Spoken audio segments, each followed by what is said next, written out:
안녕, 민규쌤입니다. 자, 여러분들 일일고사 보느라 고생 많았습니다.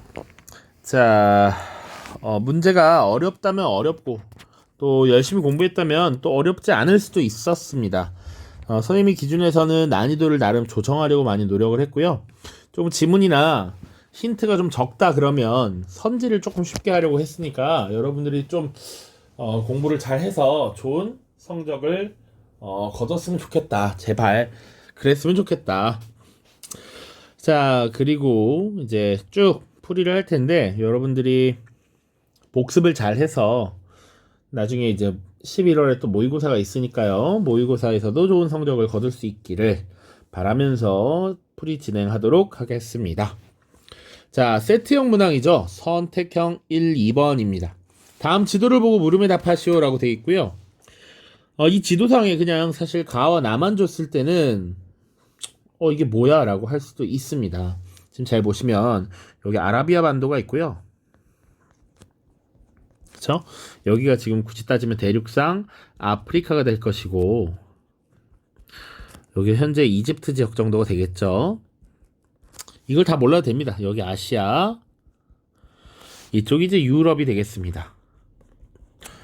자, 이것만 봐서는 사실은 영역 범위를 어떻게 외워요? 라고 할 수 있어. 근데 여기 범례가 하나의 힌트가 되겠죠. 종래의 교통로가 있었습니다. 가와 나를 관통하는 종래의 교통로가 있었고, 그리고 새로운 교통로가 형성됐어. 지금 가와 나가 대립하는 과정에서 기존의 교통로가 막히게 되어서 이 아라비아 반도와 아라비아해를 통과하는 새로운 교통로가 형성이 되었다. 이거 우리 언제 다뤘냐면 이 새로운 교통로가 형성되는 과정에서 성장했던 상인 무함마드가 이슬람교를 만들었다 이런 내용 했었죠. 그러니까 지금 왼쪽에 있는 가는 지금 비잔티움 제국이 될 거고요. 그리고 나는 바로 사산 왕조 페르시아가 되겠죠. 그쵸? 요거를 찾았어야 합니다. 그래서 가나 국가에 대한 설명으로 옳은 것은 이라고 돼 있어. 가 마니교가 출현하였다. 마니교가 출현한 것. 기존에 조로아스터교에 대응하면서 마니교가 출현한 것 사산 왕조 페르시아 때입니다. 나가 됐으면 맞는데 가기 때문에 정답이 아니다. 자, 2번 밀레트 제도를 시행하였다. 밀레트 제도 뭐였습니까? 오스만 제국이 종교 공동체를 만들어서 통제하려던 이런 시스템이죠. 오스만 제국이니까 또 해당이 되지 않는다. 3번 파르티아를 정복하였다. 요게 맞는 설명입니다. 자, 우리 이슬람교와 관련해서 그러니까 이슬람교가 아니죠. 사실은 이 서아시아 지역의 역사를 다룰 때 최초를 통일했던 아시리아 그 이후에 분열되면서 리오넬 메시는 신이야. 아케메네스 왕조 페르시아 그리고 그 뒤에 파르티아 그 뒤에 사산왕조 페르시아 이렇게 쭉 다뤘습니다. 자, 4번 군관구제와 둔전병제를 시행하였다. 요거 바로 비잔티움 제국에 대한 설명이죠. 그 지금 가가 되어야 맞다. 가가. 그리고 십자군 전쟁을 통해 대결하였다. 가는 맞아. 나가 틀렸죠. 나는 십자군 전쟁이면 이게 셀주크 튀르크가 돼야 되니까 정답이 될 수 없다. 정답은 3번 파르티아를 정복하였다. 요게 정답이 되겠죠. 자, 그다음 2번 문항은 요 A 도시와 관련된 설명입니다. 이 A 도시 뭡니까? 발칸반도 끝에 아나톨리아와 바로 바다 하나를 두고 맞닿아 있는 이 도시 콘스탄티노폴리스이죠. 자, 그래서 2번 A 도시와 관련한 형성평가지이다. 평가지의 채점 결과로 옳은 것은 자, 1번 이 도시로 수도를 옮긴 로마 황제는 기독교를 공인하였다. 자, 콘스탄티노폴리스로 수도를 옮겼던 로마 황제 누굽니까? 바로 콘스탄티누스죠. 콘스탄티누스. 그리고 이 콘스탄티누스는 기독교를 공인했습니다. 313년 밀라노 칙령이라는 거 기억해야죠. 그쵸? 그러니까 정답은 5인데 응답 5로 했으니까 100점 획득했죠. 그쵸? 2번 교황 우르바누스 2세가 회복을 주장한 성지는 어디입니까? 바로 예루살렘입니다. 그러니까 응답 X로 했으니까 맞췄죠. 자, 그러면 예루살렘은 어디쯤 있습니까? 대략 예루살렘은 여기 지금 여기 이쯤으로 내려와야 됩니다. 그래서 요렇게 내려오는 성지가 예루살렘이었다. 3번 오스만 제국이 이곳으로 수도를 옮겼다. 그렇죠. 오스만 제국의 메메트 2세가 이 비잔티움 제국을 무너뜨린 뒤에 수도로 옮겼고 여기를 이스탄불로 불렀죠. 그러니까 맞습니다. 5가 정답이고요. 역시 정답 맞췄기 때문에 100점 획득했습니다. 술탄 아흐메드 모스크를 관람할 수 있다. 맞죠. 이곳에는 성 소피아 성당이 만들어졌고요. 이것은 유스티니아누스 대제 때 만들어졌고 이에 필적하는 이슬람 모스크를 만들자라고 해서 술탄 아흐메드 모스크를 지었습니다. 관람할 수 있다. 정답은 5번 4점이 되겠습니다. 자, 3번입니다. 밑줄친 왕조에 대한 설명으로 옳은 것은 시아파의 지원으로 새로운 왕조가 수립됐다. 이거에 헷갈리면 안 돼. 시아파의 후원을 받았지 시아파 이슬람교 국가이라고는 말 안 했습니다. 자, 제2대 칼리프겠죠? 오타네요. 칼리프 알 만수르는 도읍지를 새로 정하고 다음과 같이 선포하였다. 알라의 이름을 찬미하는 나의 백성과 군대를 온전히 부양할 수 있는 것은 바로 여기 바그다드이다. 이제 각지의 물품은 유프라테스강과 티그리스강 운하들을 통해 이 도시로 집결돼 바그다드로 집결돼서 우리에게 풍요로움을 많이 선사해 줄 것이다. 자, 이 왕조는 어디입니까? 바그다드를 수도로 하는 아바스 왕조가 되겠죠. 아바스 왕조. 자, 그럼 아바스 왕조에 대한 설명 찾으면 됩니다. 자, 데브시름의 제도를 운영하였다. 요거 오스만 제국이죠. 아까 밀레트, 데브시름의 예니체리 다 오스만 제국입니다. 사산 왕조 페르시아를 멸망시켰다. 이건 이슬람 제국 중에서 정통 칼리프 시대입니다. 시아파 이슬람교를 국교로 삼았다. 시아파의 지원으로 있으니까 이거 헷갈렸을 수 있어. 단순하게 보면 이거 바로 뽑았을 텐데 아니죠. 시아파 이슬람교를 국교로 삼은 것은 10세기, 11세기 주로 11세기에 이집트 지역에서 만들어진 파티마 왕조 그리고 지금 이란 지역에서 16세기부터 18세기까지 존속했던 사파비 왕조가 되겠습니다. 트루프와티의 전투에서 패배하였다. 요거 우마이야 왕조고요. 다 기억이 나야 해. 5번 셀주크 티르크에게 술탄의 칭호를 부여하였다. 맞죠. 바그다드를 수도로 하고 명목상 아바스 왕조가 남아있었어. 그런데 막강한 군사력을 이끌고 이 바그다드를 입성한 셀주크 티르크에게 술탄의 칭호를 부여했죠. 정답은 5번입니다. 4번입니다. 밑줄신 제국에 대한 설명을 옳지 않은 것은 최초의 군악대로 알려진 메흐테르는 이 제국 술탄의 이슬람 국가구나. 친위 부대인 예니체리에 소속되어 여러 전투에 참여하였다. 이 제국이 오스트리아의 빈 공격에 실패한 이후 메흐테르가 남기고 간 여러 악기들은 유럽의 음악 발전에 영향을 주었다. 이렇게 되어 있습니다. 자, 이 제국은 바로 오스만 제국일 거고요.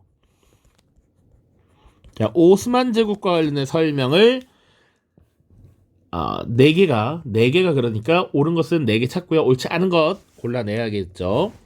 앙카라 전투에서 티무르 제국에게 패배하였다. 이거 오스만 제국 초기입니다. 15세기 초 1402년에 지금 티무르 제국에게 패배했습니다. 이 티무르 제국은 중앙아시아 지역에 있었던 14세기부터 16세기까지 존속했던 이슬람교 국가였고요. 이 오스만 제국이 시작이 아나톨리아에서 시작을 하면서 1299년부터 1922년 해체될 때까지 존속을 했으니까 시기적으로 겹치죠. 그러니까 오스만 제국 초기에 티무르 제국에 패배한 적이 있다. 앙카라 전투. 자, 2번 러시아를 격파하고 신성 로마 제국을 해체한 것은 바로 누굽니까? 사실 이건 나폴레옹에 대한 설명이죠. 보기가 좀 쉬웠다. 2번이 정답이고요. 좀 더 디테일하게 보자. 콘스탄티노플을 점령하고 비잔티움 제국을 정복하였다. 요거 1453년입니다. 메메트 2세가 되겠고요.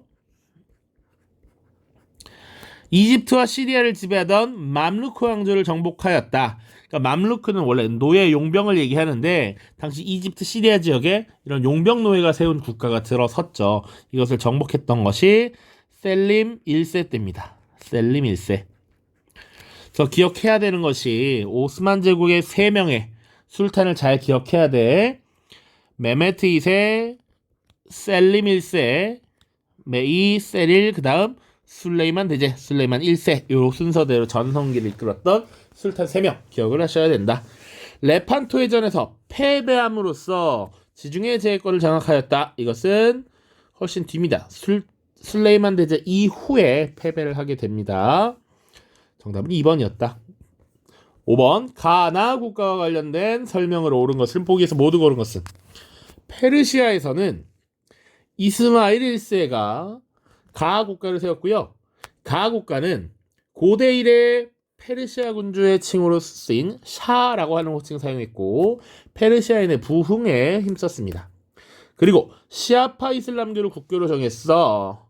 그래서 제국의 동쪽에 위치한 수니파 국가 나와 대립한 겁니다.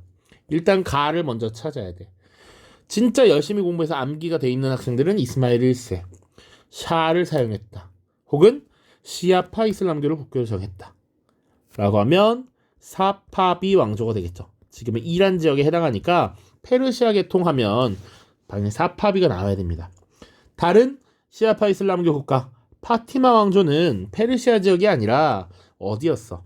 파티마 왕조는 이집트에 위치했었죠. 이집트. 자, 그러면 나는 뭐냐 이거야. 나는 지금 이 사파비는 사실상 중앙아시아 지역에 있고 제국의 동쪽에 위치했다라는 것.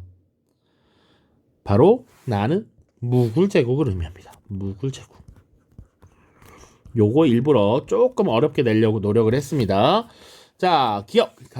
아프간족의 침입으로 쇠퇴하였다. 요거 맞는 설명이에요. 요거 공부가 안 돼 있을 수 있어. 자, 그런데 우리 수능 선지, 기출 선지 이런 것들 표현이 있었습니다. 그래서 쇠퇴와 관련해서 조금 헷갈릴 수 있는 거 잘 많이 안 나오니까 티무르 제국. 티무르 제국은 누구에 의해서 쇠퇴했느냐? 우즈베크인에 의해서 쇠퇴했다. 그리고 사파비 왕조는 지금 아프간족에 의해 쇠퇴하였다. 이런 표현이 교과서에도 나옵니다. 맞는 설명이에요. 자, 니은 왕의 눈, 왕의 길을 파견하여 지방을 통제하였다. 이거 어느 국가예요? 아케메네스 왕조 페르시아죠. 전성기 다리우스 1세 때 이런 것들을 만들었다. 자, 디귿 델리 술탄 왕조를 무너뜨리고 바브루가 건국한 국가가 무굴 제국 맞죠? 맞아요. 리을 크림 전쟁에서 승리하여 러시아의 남하를 저지하였다. 이 국가 오스만 제국이죠. 오스만 제국. 자, 오스만 제국도 수니파가 맞는데 지금 제국의 동쪽이라고 했습니다. 제국의 동쪽. 인도 지역에 있었던 무굴 제국을 얘기하는 것이기 때문에 정답이 될 수 없다. 정답은 기억 디귿 2번입니다. 6번 가왕조의 문화에 대한 설명을 옳은 것만을 보기 위해서 모두 고른 것은 인도 국기 중앙에 있는 차크라 문장은 법의 윤회를 의미하며 내부 바퀴살은 24시간을 뜻한다. 이 문장은 가 왕조의 아소카 왕 때 만들어진 것으로 그가 불교에 기여한 후 세운 석주의 머리 부분에도 있다. 자, 힌트는 요게 하나야. 물론 이 법의 윤회 사상이라고 하는 거 보면 아 이거 불교와 관련 있네 라는 건 알 수 있지만 이게 무슨 왕조인지를 알려면 아소카 왕이 어느 왕조의 왕인지를 정확하게 알고 있어야 하죠. 그래서 선생님이 뭐 했냐면 마 쿠쿠카카 뭐 이런 얘기 했어요. 마우리아 왕조의 아소카 왕, 쿠샨 왕조의 카니슈카 왕 이렇게 외우라고 했습니다. 자, 마우리아 왕조에 대해서 묻고 있는 거죠. 마우리아 왕조. 정답은 1번 기억 리얼이 된다. 아소카 왕과 관련해서 알아야 되는 게 여러 가지가 있지만 이 아소카 왕이 불교에 귀의하게 된 것 엄청난 정복 활동을 통해서였습니다. 그래서 이 칼린가 지역을 정복했던 것이 아소카 왕인데 이 막대한 사륙이 일어나고 나서 불교에 귀의하게 됐어. 그래서 이 개인의 해탈을 강조했던 상좌부 불교가 마우리아 왕조에서 굉장히 발달을 했고, 그리고 산치 대탑이라고 하는 것을 건립했고요. 그리고 아소카 왕의 석주, 이것도 유명합니다. 요 네 가지 정도가 마우리아 왕조 아소카 왕과 관련된 내용을 정리하면 좋겠다. 디귿 쿠투브 미나르 건립은 델리 술탄 왕조입니다. 델리 술탄 왕조. 리을 우르두어를 공용어로 사용한 것은 무굴 제국입니다. 무굴 제국. 자, 7번 보죠. 가나 국가에 대한 설명으로 옳은 것만을 보기에서 모든 거 옳은 것은, 요것도 이제 우리가 기출문제 풀어봤던 자료들이죠. 방금 6번도 그렇고요. 4번은 최근에 우리가 본 모의고사에 있었고요. 최대한 기출문제 많이 활용하려고 노력했습니다. 가나 국가에 대한 설명으로 옳은 것만을 보기에서 모두 옳은 것은, 가의 군대가 배를 타고 쳐들어온다는 소식을 들은 에레트리아인들은 나인들에게 구원을 요청하였다. 나인들은 그들의 구원 요청을 거절하지 않고 칼키스에서 소작 이주민 4,000명을 원건으로 보냈다. 그러나 에레트리아인들의 생각은 건전하지 못했다. 그들은 나에게 구원을 요청했으면서도 국론이 둘로 분열되어 있었다. 가인들은 에레트리아를 수중에 넣은 며칠 뒤 아티케 땅으로 배를 타고 갔고, 나도 에레트리아 꼴이 될 것을 확신하였다. 아티케 지역의 마라톤은 기병대가 작전하기에 최적의 장소일 뿐 아니라 에르트리아와도 가까웠다. 이 자료만으로 힌트가 많진 않습니다. 자, 가가 침공을 해왔고 나가 공격을 받는 형태야. 근데 가장 큰 힌트는 자료에 내용이 있는 것이 아니라 이 자료에 있죠. 헤로도투스의 역사라고 하는 거. 요게 주로 어떤 내용을 담고 있다? 그리스 그리고 페르시아와의 전쟁을 담고 있죠.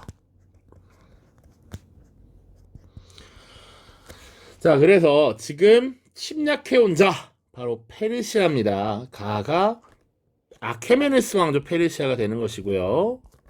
그리고 나는 아테네가 됩니다. 아테네를 중심으로 싸운 그리스 세계라는 것이죠. 그래서 마라톤 전투라고 하는 것도 하나 힌트가 될 것이고요. 자, 가 인도의 쿠샤나 왕조와 교역하였다. 자, 서아시아 세계에서 인도의 쿠샤나 왕조와 교역한 나라 어디야? 라고 하면 파르티아가 나와야 됩니다. 아케메네스 왕조 페르시아는 훨씬 그 이전에 있었던 국가이기 때문에 서아시아 세계 누구와 교역했어? 인도 누구와 교역했어? 라고 하면 오히려 마우리아 왕조가 나와야 돼. 마우리아 왕조. 자, 니은 조로아스터교를 널리 숭배하였다. 아케메네스 왕조 페르시아, 사산 왕조 페르시아 모두 마찬가지로 조로아스터교를 널리 숭배했죠. 심지어 사산 왕조 땐 국교화했다. 맞는 설명. 나 펠로폰네소스 전쟁에서 승리하였다? 아니죠. 당시 펠로폰네소스 동맹 스파르타가 결성했고요. 이 스파르타가 주도한 펠로폰네소스 동맹이 아테네를 중심으로 한 델로스 동맹이 승리를 한 것이 펠로폰네소 전쟁이니까 반대로 설명했다. 리을 공무수당제와 관직 추첨제를 시행했죠. 어느 인물 때? 특히 페리클레스라는 인물 때. 그래서 직접 민주정치가 발달할 수 있는 토대를 마련했다 라고 중요하게 언급을 했습니다. 4번이 정답입니다. 8번 가나 시기 사이 시기에 들어가 역사적 사실로 옳은 것은, 자, 가 보시면 원로원으로부터 아우구스투스라는 칭호를 받았다. 그리고 제국의 통치권을 장악하고 있었지만 동반자로 삼았다. 스스로 프린캡스라고 불렀다. 이게 무슨 의미다? 바로 제1심이냐. 그의 양아버지였던 카이사르처럼 독재를 추구하면서 정적들의 공격을 받지 않겠다라는 의도였죠.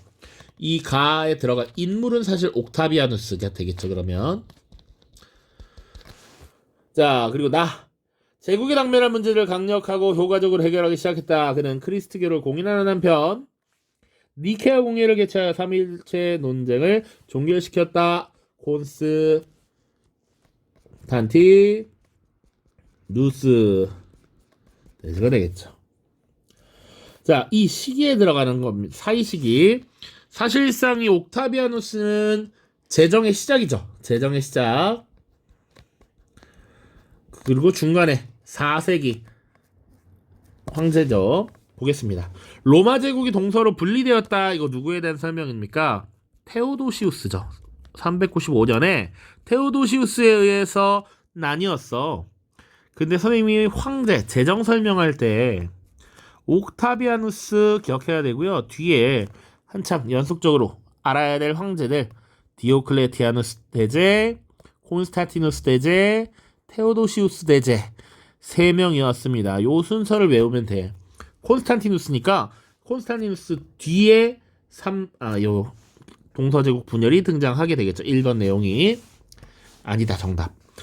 자, 그 다음 2번 스파르타쿠스의 반란을 진압하였다. 이건 공화정 시기에 크라수스라는 인물에 대한 설명이에요. 공화정이다 이건. 3번 동방에 전제군 주제를 도입하고 황제권을 강화하였다. 동방의 전제군 주제, 황제권 강화, 이게 디오클레티아누스 대제예요. 그러면 요것이 바로 정답이 되겠다. 콘스탄티누스 대제 이전이니까요. 4번 안토니우스와 클레오파트라의 연합함대를 격파하였다. 이게 옥타비아누스죠.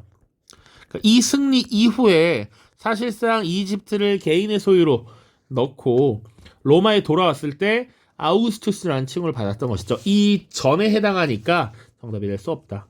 그라쿠스 형제가 개혁을 단행한 거 농지법 그리고 공물법 이런 것이었죠.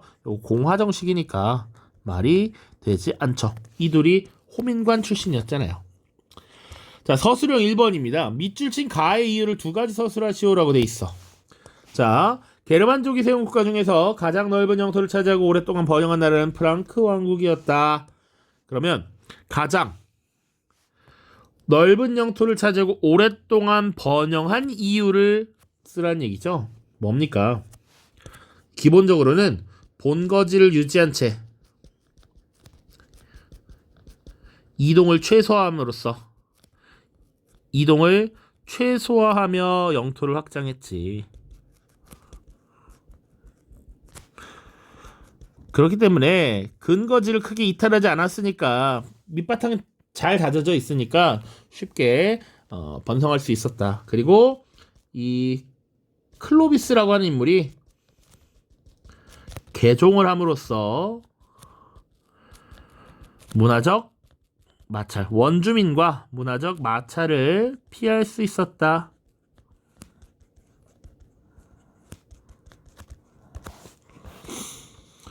자, 9번입니다. 밑줄 친 아버지에 대한 설명을 옳은 것은입니다. 왕실의 내분으로 왕권이 약화되자 실질적인 권력이 궁제에게 넘어갔다.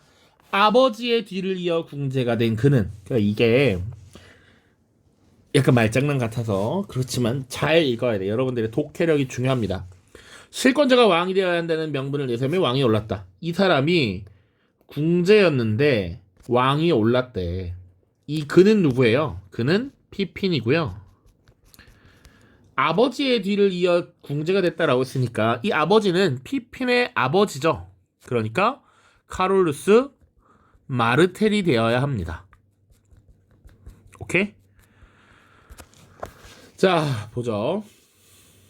노르망디 공국을 세웠다. 이것은 노르망디 공 윌리엄에 대한 설명이고요. 로마 가톨릭교로 개종한 것은 클로비스입니다. 교황으로부터 서로마 황제로 대감받은 것은 카롤루스 대제고요. 투르 푸아티에 전투에서 이슬람군을 물리쳤다. 요게 정답이 되겠죠. 카롤루스 마르텔에 대한 설명입니다. 헷갈리니까 대제라고 씁시다. 이탈리아 일부 지역을 교황령으로 기증한 것은 피핀이죠. 피핀. 자, 다음 10번 문제입니다. 10번. 자, 10번입니다. 다음 자료가 발표된 시기를 연표해서 옳게 고른 것은 이라고 되어 있고요. 내 권위와 온전함을 확신하니 나는 전능하신 신의 이름으로 하인리 4세가 신성 로마 제국과 이탈리아 내 그의 왕국을 상실하였음을 선언한다. 그는 그리스트교도로서 준수해야 할 복종을 거부했고 신에게로 돌아오지 않고 방황했다. 내가 그를 구원하기 위해 보낸 경고를 무시하였다. 지금 이 하인리 4세 신성 로마 제국의 황제의 신성 로마 제국의 황제 하인리 4세를 파문하는 문서죠. 요거 뭡니까? 카노사의 굴욕과 관련된 사건이죠.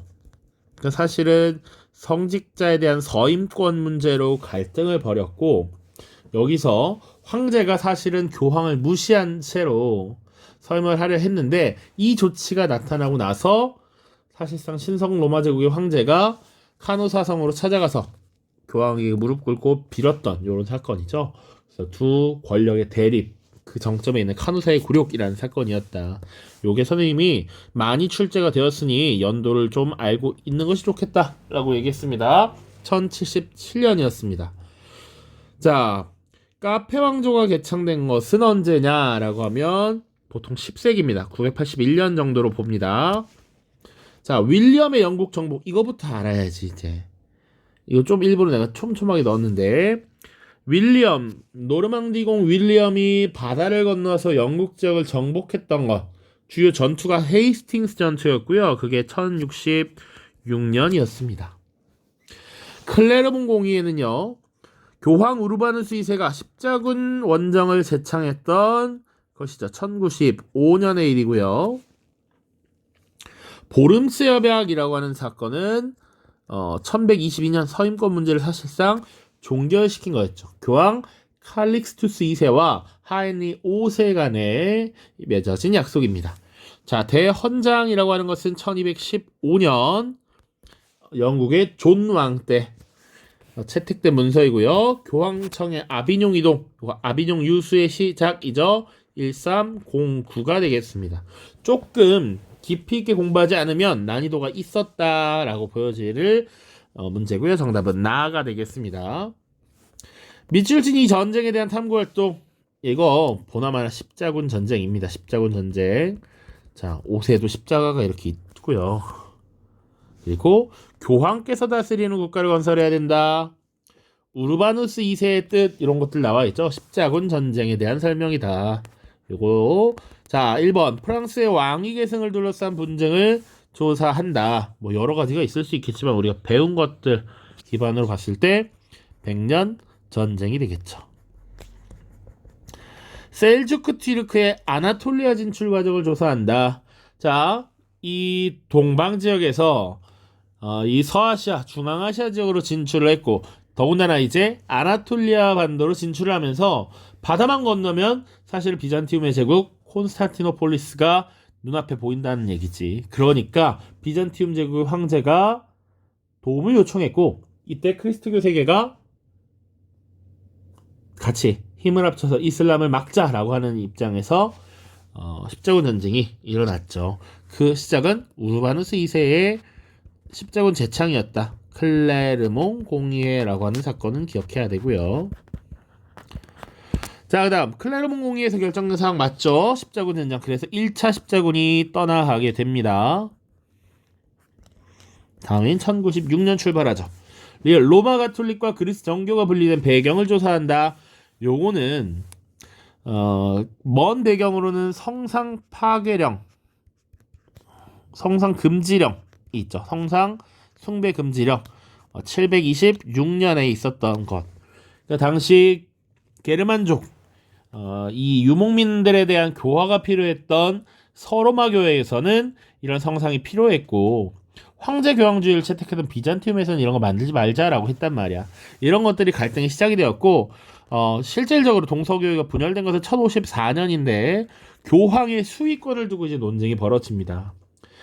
당시 교황이라고 하는 존재는 서로마의 로마 교회의 대주교를 보통 이제 교황으로 인정을 했던 것이죠. 왜 그랬느냐? 로마 교회가 사실은 크리스트교에서 내려오는 이 베드로에 의해서 건설된 교회이고, 그러니까 정통성이 있다라고 해서 이 로마 교회의 대장의 권리가 있다, 이런 수위권을 인정했던 것인데, 이런 것에 대한 갈등이 표면화되면서 로마 가톨릭과 그리스 정교로 분리가 된 것이죠. 정답은 니은과 디귿입니다. 니은과 디귿. 12번 가나 국가 사이의 관계에 대한 설명을 옳은 것은 요거 기출문제, 우리 문제 풀어봤던 것들이죠. 자, 지금까지 나온 문제 중에 계속 자료는 비슷하게 활용이 되고 있습니다. 샤를 4세의 사망 이후에 왕위 계승이 불분명해진 상황 속에서 가 국가의 에드워드 3세는 나 국가의 왕위 계승권을 주장하였다. 자신의 모친이 샤를 4세의 누이라는 점을 근거로 삼았다. 그러나 여성은 왕위 계승권이 없으며 따라서 그녀의 아들 역시 왕위 계승권을 요구할 수 없다는 결정에 따라 그의 주장은 받아들여지지 않았다. 이후 양국 사이의 관계는 악화되었고 결국 전쟁이 발발하였다. 초기에는 가 국가가 우세하였으나 잔다르크 등이 활약하면서 나 국가가 프랑스의 전세를 역전시킬 수 있었다. 프랑스라고요. 가는 영국이고요. 나는 프랑스가 되겠죠. 영국과 프랑스의 100년 전쟁을 얘기하고 있는 것입니다. 100년 전쟁. 자, 그럼 보시면 영국과 프랑스의 관계를 고르면 돼. 이 100년 전쟁뿐만 아니라 사실은 관계는 시기를 막론하고 물어볼 수도 있습니다. 정답 바로 1번이죠. 트라팔가르 해전에서 격돌하였다. 당시 프랑스를 이끌었던 것이 나폴레옹이었고요. 이 나폴레옹이 영국과의 해전에서 패배했죠. 트라팔가르 해전에서 패배하면서 어떤 조치를 취합니까? 영국과 무역하지마, 교류하지마 라고 하는 대륙 봉쇄령을 내리게 되는 것이죠. 영국과 프랑스였습니다. 자, 2번 성상 파괴령을 둘러싸고 대립한 것은 로마 교회와 비잔티움 제국이 되겠죠. 그리고 미국의 중재로 포츠머스 조약을 체결한 당사자들은 러시아와 일본입니다. 만주와 한반도 지역에 대한 주도권을 두고 다투었던 이 두 국가, 결국은 일본이 승리를 했고요. 대륙 봉쇄령의 준수를 문제로 삼아 전쟁을 벌였다. 자, 하나는 프랑스가 맞죠. 근데 대륙 봉쇄령의 준수를 문제로 이걸 안 지키는 나라가 있었지, 바로 러시아였습니다. 그래서 나폴레옹이 러시아 원정을 떠나게 되었고, 궁극적으로는 나폴레옹 몰락의 시작이 여기서부터 나타났던 것이죠. 발트해 연안의 주도권을 두고 북방전쟁을 벌였다. 이건 러시아의 표트르 대제, 그리고 스웨덴이 되겠습니다. 스웨덴. 자, 13번입니다. 가나 국가에 대한 설명으로 옳지 않은 것은요. 옳지 않은 것은, 자, 요것도 선생님이 설명을 했던 것인데, 물론 출제한 것에서 설명 안 한 건 없습니다. 교황 알렉산데르 6세는 카보베르데 제도의 서쪽 백레구아 지점을 경계선으로 가는 서쪽을, 나는 동쪽을 차지하게 되었다. 어떤 선을 딱 그어놓고 이 서쪽은 에스파냐가,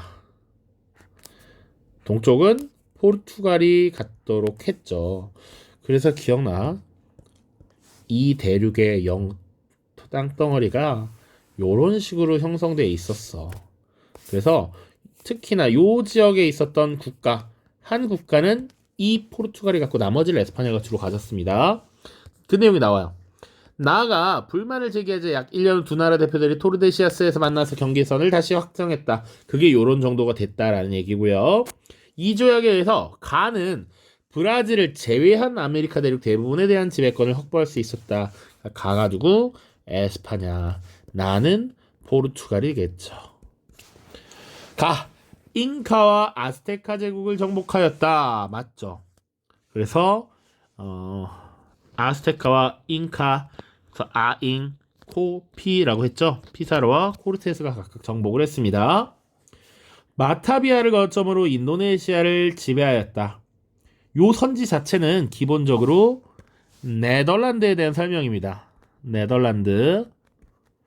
근데 조금 더 봐야 될 것은, 사실은 인도네시아의 일부 지역을 포르투갈이 지배한 적이 있습니다. 포르투갈이.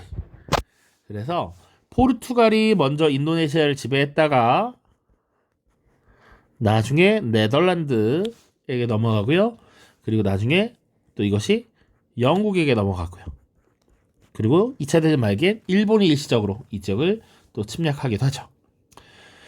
자, 그 다음 나는 포르투갈이니까 12세기 카스티아로부터 독립하였다. 맞아요. 12세기 카스티아로부터 독립하면서 독립국가가 되었지.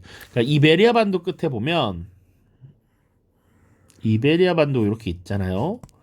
그러면 여기가 이렇게가 포르투갈이고 나머지는 스페인이었단 말이야. 이게 카스티아 왕국으로부터 독립한 것이니까 맞습니다. 설명. 그리고 바르톨로메오 디아스의 항해를 지원하였다. 우리 신앙록의 책 다룰 때 바바 형제, 바스코 다가마 그리고 바르톨로메오 디아스 이 바로 끝나는 친구들은 다 포르투갈이 지원했다라고 했어요. 포르투갈 맞는 설명이죠. 그러면 이것도 맞고 얘도 맞고 맞아. 그래서 선생님이 샤라포바라는 테니스 선수가 있었다 이런 얘기 했어요. 기억나야 돼. 가나 펠리페 2세 시기에 일시적으로 통합되었다. 맞죠? 에스파냐 왕국이 이 포르투갈을 일시적으로 다시 통합했습니다. 물론 이후 분열되기는 하지만 이것도 맞는 설명이다. 정답은 2번. 이것도 은근히 어려웠을 수도 있겠다. 꼼꼼히 공부하지 않았다면. 14번입니다. 빈칸 가에 들어갈 내용으로 적절한 것만을 보기 위해서 모두 고른 것은 11, 13세기 중세 서유럽의 문화이고요. 토마스 아퀴나스의 신학대전, 파리 볼로냐에 설립된 대학의 교육과정 이런 거 나와 있습니다. 3모두 가에 들어갈 내용. 궁정학교가 최초로 설립된 시기 요거 언제냐면 기억납니까? 카롤루스 대제 때입니다. 그래서 궁정학교 설립 그리고 문예부흥 요런 것 같이 봐야 합니다. 롤랑의 노래를 비롯한 기사문학 요거 맞죠? 요거 맞는 설명이야. 그래서 뭐 니벨룽겐의 노래, 롤랑의 노래 이런 것들 다 이 시기 맞습니다. 스코터스와 오컴의 주장이 미친 영향을 분석한다. 신의 존재를 이성으로 증명할 수 없다라고 주장했던 인물들이에요. 맞아요. 이것이 나중에 종교개혁의 선구가 됩니다. 그런데 베르사유 궁전, 상수시 궁전 이거 쉽게 줬어요. 이거 각각 프랑스와 프로이센의 절대왕정 시기에 만들어진 궁궐이잖아요.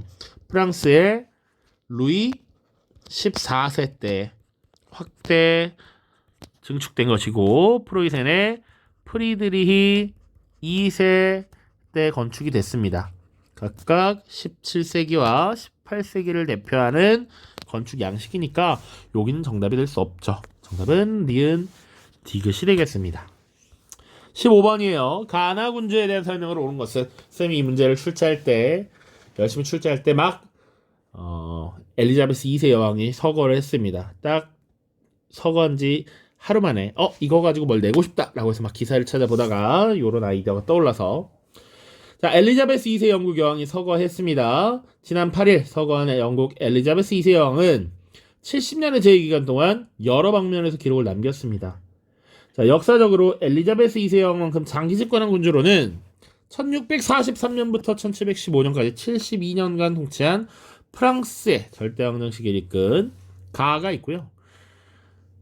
또 중략 여왕은 16세기 헨리 8세 치하에서 설립되고 나에 의해 예배, 교리 등이 정립된 영국 국교의 수장으로서 4명의 교황릉을 만나기로 했다. 자, 가는 프랑스의 절대왕정을 이끌었으니까 루이 14세가 될 것이고요. 나 국왕 시기에 예배, 교리 등이 정립돼서 통일됐어. 요 말은 통일법이 제정된 시기거든. 헨리 8세 때 수장법 1534년 그리고 그 딸이었던 나에 의해서 통일법 1559년에 만들어졌습니다. 요거 누굽니까? 엘리자베스 1세 여왕을 말하는 것이죠. 자, 이건 별개의 얘기지만 실제로 루이 14세가 72년간 통치를 했다라고 하지만 이 1643년 즉위했을 때 나이가 5살이야. 그러니까 깐난 애기야. 아무것도 몰라. 그렇지만 이 엘리자베스 2세 여왕은 대단한 것이 26살의 나이에 즉위를 해서 황제가 되었고요. 거의 지금 96세가 될 때까지 왕의 지위를 갖고 있었으니까 실질적으로는 왕으로서 제 역할을 수행한 게 더 길었다라고 볼 수도 있습니다. 자, 아무튼 가는 루이 14세, 나는 엘리자베스 2세였습니다.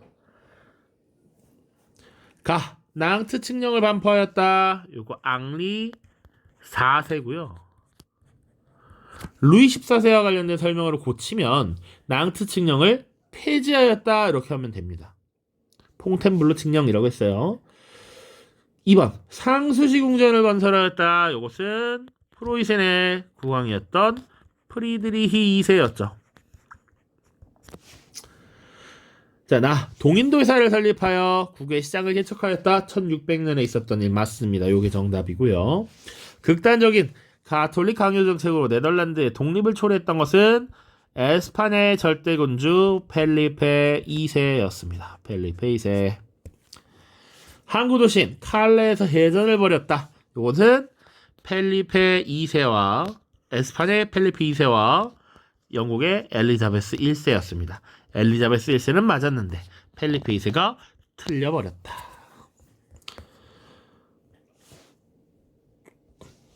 16번 가나 군주에 대한 설명을 보기에서 옳게 짝지은 것은 가는 서구화 정책을 추진하기 위하여 네덜란드에서 선박건조 기술을 배우고 영국에선 교육과 의회 제도를 살펴보는 등 노력을 했다. 또한 스웨덴과의 북방 전쟁을 통해 발트해로 진출하는 데 성공했다. 서구화 정책 추진 직접 견학을 떠났어. 이 군주 누구냐면 러시아의 절대군주였던 표트르 대제입니다. 표트르 대제. 나는요, 군주는 단지 자신의 명망을 쫓는 자가 아니라 국가 제일의 공복이다. 제일의 심부름꾼이다. 그래서 이들은 스스로 계몽 전제 군주가 되려고 노력했고요. 관료제를 확립하고 내정을 개혁하였으며 오스트리아와의 전쟁을 통해 영토를 확장하기도 했습니다. 자, 이 나는 바로 프리드리히 2세예요. 프리드리히 2세. 자, 그리고 여기 오스트리아의 전쟁을 통해서 당시 오스트리아의 국왕이 죽고 나서 그 후계 문제로 소란이 있었습니다. 왜? 아들이 없었거든. 그래서 당시 딸이었던 마리아 테레지아라는 인물을 국왕에 옹립시키려고 했고, 그때 이 마리아 테레지아가 왕위를 계승하는 것을 둘러싸고 이제 전쟁이 벌어집니다. 이때 프로이센이 오스트리아를 공격해서 슐레지엔 지역을 확보하죠.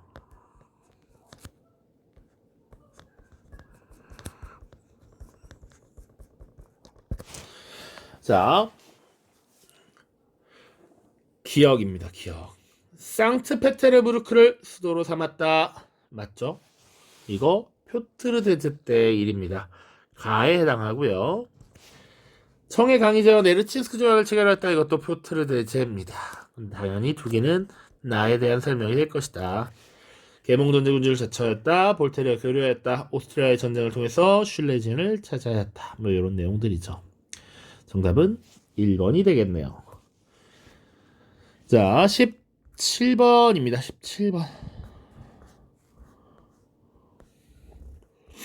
밑줄 친 국왕폐하의 재위식이 있었던 사실로 옳은 것은 이라고 되어 있습니다. 현재 의회에 소집된 성직자, 귀족, 평민은 지극히 높으신 국왕폐하께 다음과 같이 탄원한다. 지금 이 국왕폐하가 누구냐라고 묻는 것이에요. 폐하의 신민은 의회에서 만장일치로 동의한 것이 아니면 어떠한 세금, 차입금, 기부금, 기타 이와 유사한 부조금을 내도록 강제당하지 않을 자유를 누린다. 지금 보면 여기서 사실은 이미 우리 수업 때 힌트를 찾아야 된다라고 얘기했습니다. 지극히 높으신 국왕 폐하께 다음과 같이 탄원한다. 바랍니다. 이렇게 해주세요라고 요청의 형태였어. 이런 것과 관련된 문서 여러 개 있었는데 대헌장, 권리 청원, 권리 장전이 있습니다. 그 중에서 이렇게 특히 이 두 개를 비교할 수 있어야 하는데 그 중에서 원합니다 라고 했던 권리 청원이라고 했지. 권리 청원. 그치? 요거 잘 보세요. 근데 권리 장전은 뭐뭐이다 이렇게 단정적으로 얘기하는데 여기는 그래도 이렇게 좀 더 누그럽게 부드럽게 말하고 있다. 자, 이 권리 청원이 채택된 시점이 1628년이고요. 당시 국왕이 누구였냐면 찰스 1세였습니다. 찰스 1세. 왜 그러면 찰스 1세 때 이런 문서가 채택이 되었느냐라는 배경을 알아야겠죠. 찰스 1세가 계속 스코틀랜드와의 전쟁을 치르면서 전쟁 비용을 거두어야 했습니다. 이때 사실은 의회의 동의를 받지 않고 과세를 하려고 할 때 이 의회가 커트했던 거야. 그러면서 이것을 채택하도록 사실상 압박을 넣은 것이죠. 그래야 세금 더 걷게 해줄 거야 라는 것이었지. 자, 찰스 1세 때입니다. 보기 보죠. 수장법을 발표했다. 요거 헨리 8세 때죠. 헨리 8세 때 1534년의 일입니다. 심사법이 제정되었다. 요거 언제입니까? 가톨릭 교도를 등용하려고 하자 찰스 2세 때 의회가 사실상의 제한을 걸기 위해서 만든 법이 심사법이었다. 공물법과 항해법이 폐지되었다. 요 폐지는 영국의 자유주의 개혁대잖아요.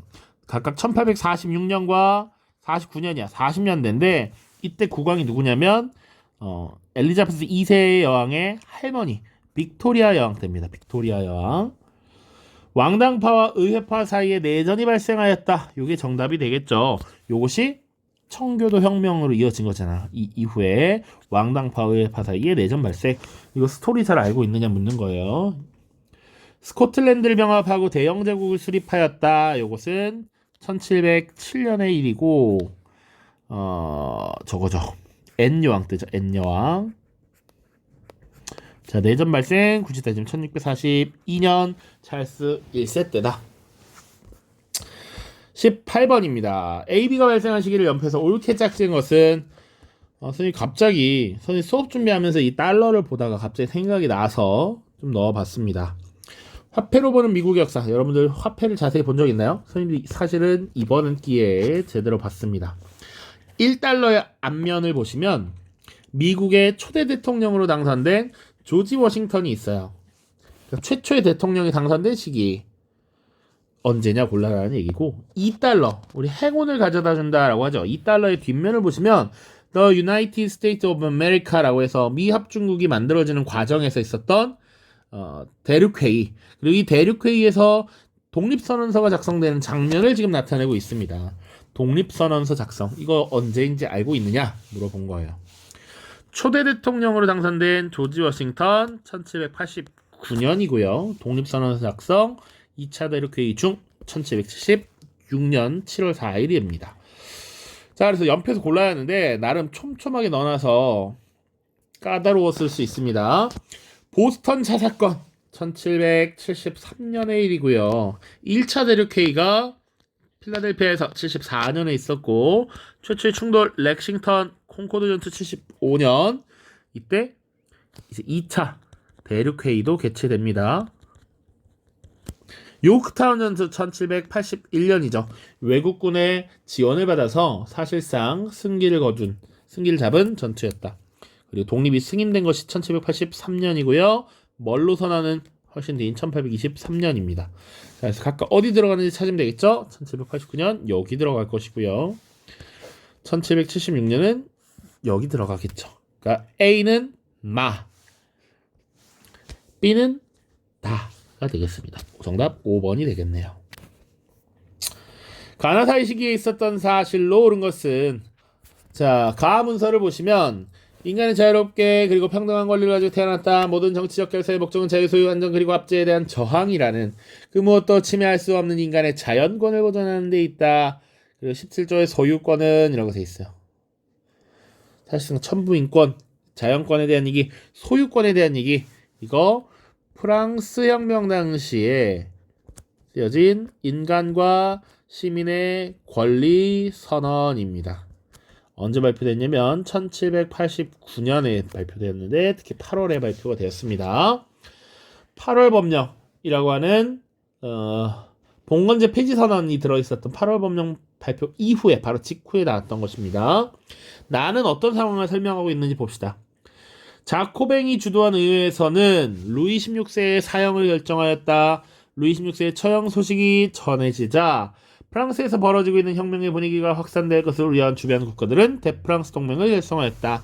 여기 언제냐면 이미 1792년 9월에 국민공회가 형성되면서 사실상 이미 왕정은 무너졌어요. 왕정이 정지되고 국민공회가 형성되었고 이 처형을 결정한 것이 93년 1월입니다. 처형을 집행한 것이 그러니까 이 중간 사이에 들어갈 것이 뭐냐라는 거야. 중간에 당연히 들어가야 될 것은 심플하게 냈습니다. 입법의회가 소집되었다라는 거죠. 입법의회. 91년 헌법에 의해서 1791년 10월에 입법의회가 소집되었죠. 그리고 나서 국민공회가 등장하면 이건 사라지잖아. 당연히 입법의회가 소집된 것이고요. 공안위원회가 설치되었다. 1793년 처형 이후에 로베스피에르를 주도로 한 자코뱅 세력이 공포 정치를 시행하기 위해서 공안위원회, 혁명재판소 이런 거 설치했죠. 93년 4월입니다. 3월인가? 갑자기 헷갈려요. 혁명재판소, 공안위원회 각각 3월, 4월인데 바스티유 감옥이 함락되었다. 이것은 인권선언 직전 6월입니다. 6월. 그리고 테르미도르의 반동 1794년 7월입니다. 로베스피에르가 처형되었고요. 테니스 코트의 서약 역시 6월이 되겠습니다. 정답은 1번이다. 1번. 뭔가 월이 찝찝한데 이것도 월은 한번 좀 더 봐야 될 것 같습니다. 자, 확인 결과 바스티유 감옥 함락이 7월이죠. 근데 이 순서는 확실히 알고 있으면 되죠. 테니스 코트 서약이 이루어진 뒤에 농민들에게 이 혁명의 여파가 전파되면서 이 바스티유 감옥을 습격하는 이런 모습들이 나타났다. 그리고 봉건제 폐지 선언 나오고 인권 선언 발표되고 그 순서입니다. 20번입니다. 가이물에 대한 설명으로 옳은 것은 그림은 국민의 헌법 제정 요구를 군부에 의해서 맡고 있는 프로이센의 국왕 프리드리히 빌헬름 4세를 풍자한 것입니다. 파리의 중하층 시민과 노동자의 선거권 확대 요구로 일어난 2월 혁명의 영향으로 독일 지역에서도 정치개혁을 원하는 국민적 열망이 고조되었고 프리드리히 빌헬름 4세라고 하는 프로이센의 국왕은 가를 폐위시킨 2월 혁명의 파장이 자신의 나라에도 미칠 것을 두려워하였다라는 것이죠. 2월 혁명으로 폐위된 인물이 누굽니까? 요걸 알아야 되는 것이지. 자, 7월 혁명과 2월 혁명 연결해서 보라라고 얘기했습니다. 7월 혁명이 발생했던 것은 복구된 부르봉 왕실이 다시 전제 정치를 펼치려고 했습니다. 그래서 루이 18세 그리고 그 뒤에 즉위한 샤를 10세가 있었는데 이 특히 샤를 10세라고 하는 국왕이 언론을 탄압하고 의회를 해산하는 7월 칙령이라고 하는 것을 발표했죠. 이 7월 칙령에 대한 반대가 사실은 7월 혁명으로 나타난 것이었지. 그래서 부르봉 왕실을 물리치고 타도하고 새롭게 입헌군주제를 수립시킵니다. 이 입헌군주제 하에 왕이 되었던 인물이 바로 누구예요? 루이 필리프죠. 루이 필리프. 그런데 이 루이 필리프도 사실은 자본가 그리고 은행장들 소수의 재력가들을 중심으로 한 시스템을 구축을 함으로써 점차 보수화되자 중하층 시민들이 주도가 되어서 이 루이 필리프를 무너뜨린 것이 2월 혁명이죠. 그러니까 정답 이 인물은 루이 필리프가 되겠고 그러면 이 인물에 대한 설명으로 옳은 것을 골라야죠. 대통령에 당선되었다. 이거 누구에 대한 설명이냐면 루이 나폴레옹에 대한 설명이죠. 루이 나폴레옹. 빈 회의를 주도하였다. 메테르니히. 파리 코민을 진압하였다. 이것은 이제 어떤 특정 인물이라고 보기는 어렵고요. 프랑스의 임시정부군이라고 보면 되겠습니다. 근데 루이 필리프 7월 혁명으로 즉위하였다. 이게 정답이 되겠죠. 농노 해방령을 선포한 인물 러시아의 짜르 알렉산드르 2세입니다. 21번 가나 사이 시기에 있었던 사실로 옳은 것은 입니다. 좀 촘촘하게 물어봤어요. 러시아에서는 서유럽 자유주의 사상의 영향을 받은 젊은 장교들이 입헌군주제를 지향하면서 데카브리스트의 봉기를 일으켰다. 1825년 12월의 일입니다. 선생님이 분명 데카브리스트의 봉기가 2번이나 출제되었다. 이거 내용이 한 줄, 2줄 있는데 그렇다. 잘 기억해야 한다라고 얘기했습니다. 영국에서 1차 선거법 개정으로 부패 선거구가 없어지고 도시의 신흥상공업자들에게 선거권을 부여하였다. 그러나 여전히 노동자들은 선거권을 받지 못했다. 1차 선거법 개정 1832년의 일입니다. 요 사이에 있었던 걸 물어보고 있어요. 자, 멀로 선언이 발표되었다.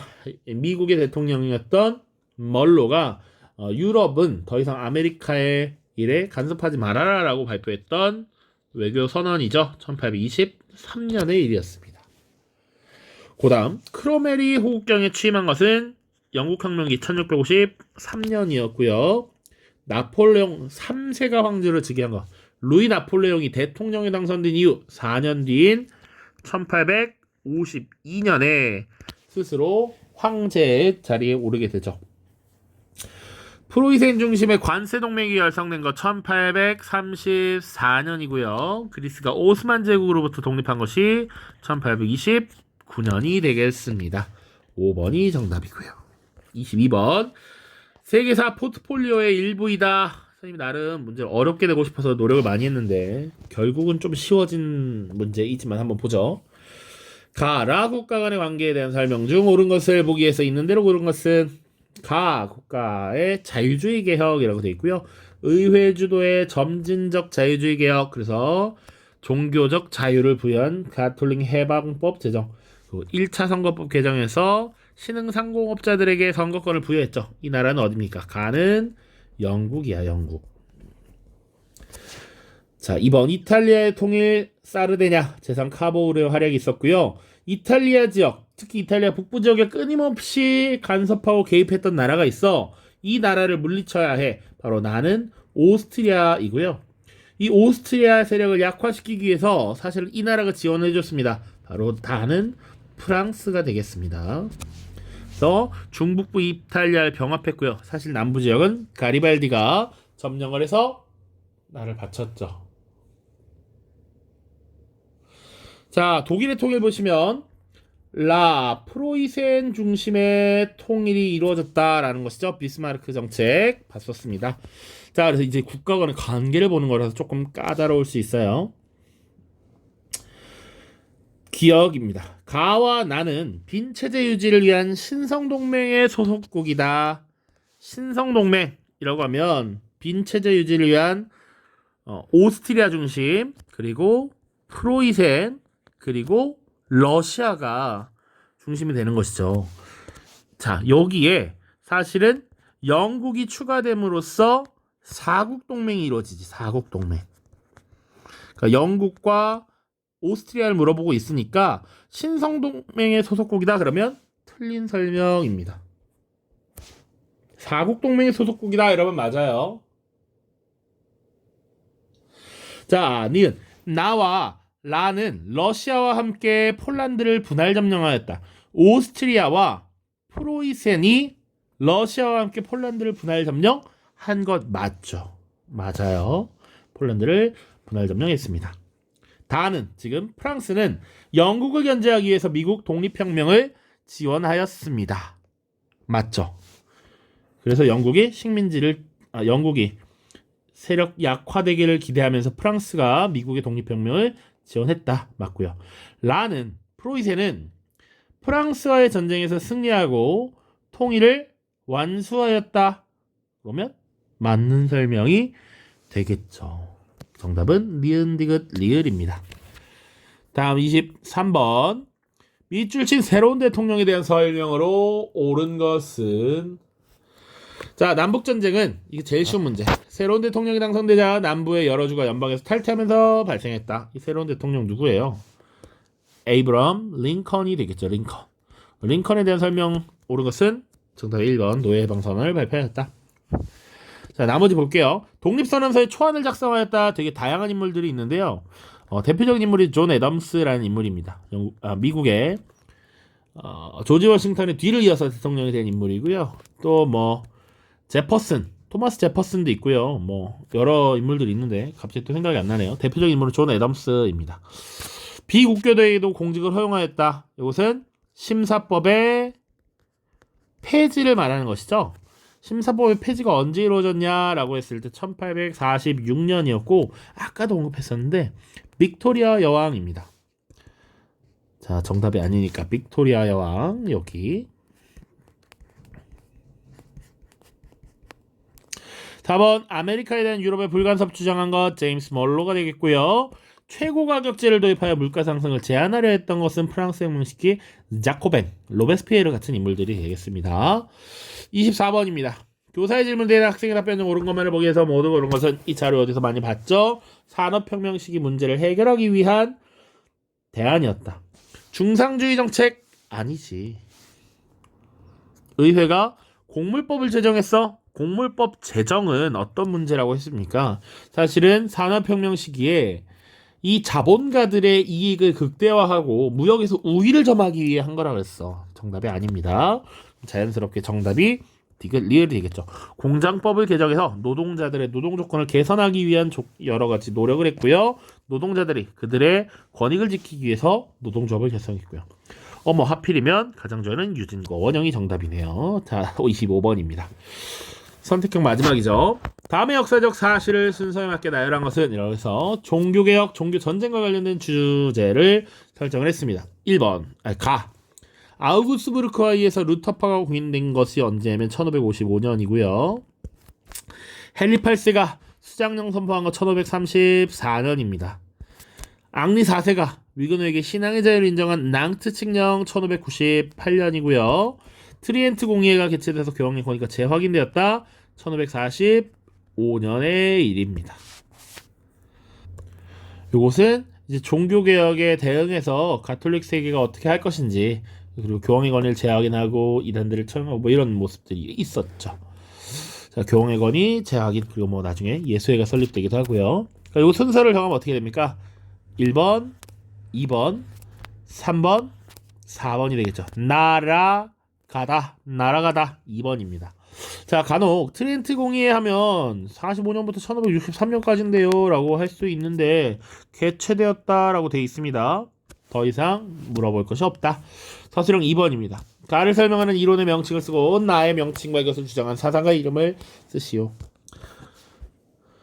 자, 모든 사람은 평등하게 태어나서 창조로부터 천부인권 얘기하고 있죠.